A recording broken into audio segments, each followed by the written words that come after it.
Tere tulemast tagasi Akselerista kanalile. Täna oleme Hispaanias ja vaatame uut Civicut.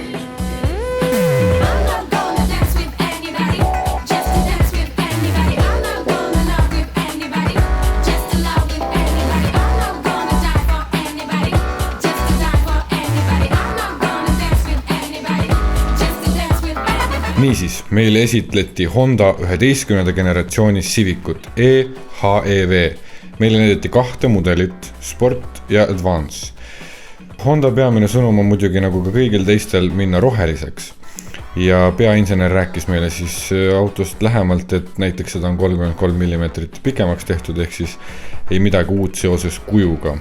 Küll aga on autol uus ventilatsioonisüsteem, millel on laiem ulatus. Spidomeetri kõrval olev pöördenäidik on asendatud Honda poolt välja töötatud power meetriga, mis siis näitab 100-ni, kui palju auto oma võimekust kasutab. Ühesõnaga see jäi siis arutluses teiste ajakirjanikega segaseks, mis selle näidiku nii-öelda mõte on. Kuid siiski seda kohta ta seal täidab ja sellega nii-öelda tuleb harjuda.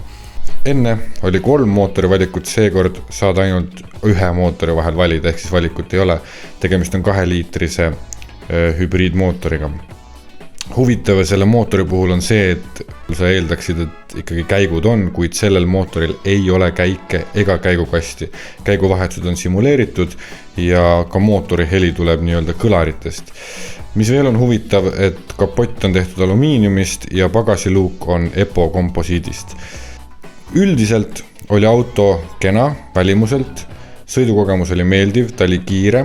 Hinnad jätan esialgu saladuseks, kuna Eesti esindajad ei tahtnud seda otseselt välja öelda, kuid me vihjetest saime aru, aga ma soovin ka vihjata, et hinnad on väga muljetavaldavad sellise auto kohta.